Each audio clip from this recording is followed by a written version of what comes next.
Les premières années, c'était par l'intermédiaire d'un ami qui gardait le refuge de Chalence, qui à l'époque était gardé, et en tant que job d'été.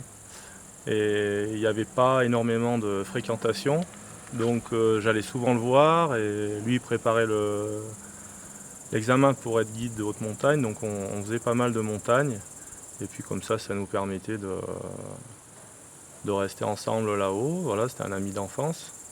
Et puis du coup cette activité s'est arrêtée.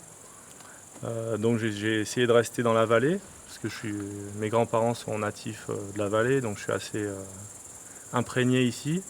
Et j'ai toujours cherché à travailler dans la vallée.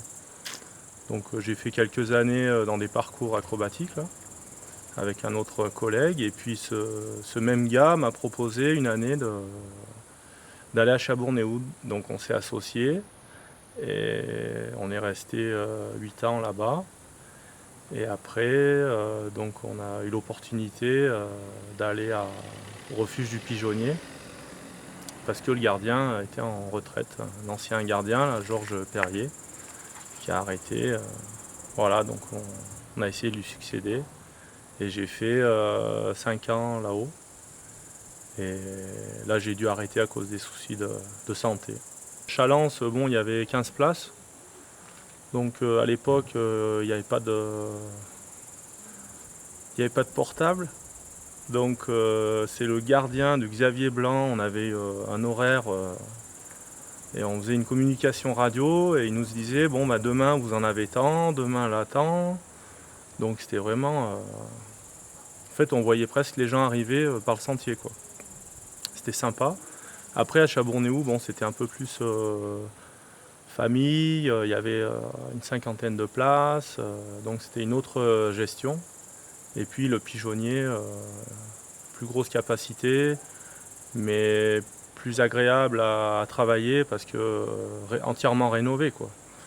Donc comme la clientèle a bien évolué, au début bon c'était la course en elle-même, mais maintenant c'est un tout quoi. Il y a le refuge, l'accueil du gardien, la course, le guide, c'est presque un tout compris quoi.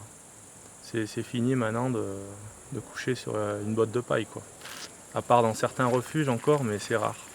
Maintenant, il y a un petit confort, c'est pas désagréable, hein.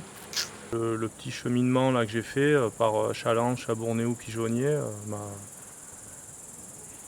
après, c'est sûr que Lolan, c'est plus une clientèle d'alpinistes. Et bon, la journée, c'est quand même assez calme, hein. Donc nous, on proposait de la restauration le midi.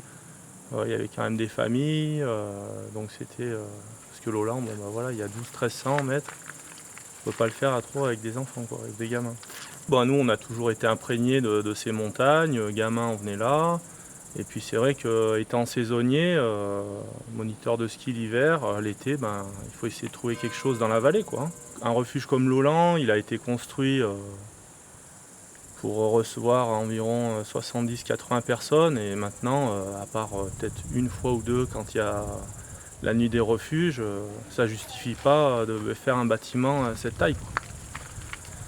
Voilà, donc c'est vrai que la clientèle, ouais, elle a un peu baissé. Les conditions aussi d'enneigement, la praticabilité, elle est un peu moindre. Donc on va dire que les gens font de la montagne un peu plus tôt en juillet, quand les conditions sont bonnes, en juin. Au printemps, un peu de ski de rando. Et après, ça devient bien sec. Donc les montagnes sont toujours aussi belles, mais c'est plus pour une clientèle de connaisseurs. Même si je pars l'hiver en Savoie, j'ai toujours essayé de revenir là l'été, coûte que coûte.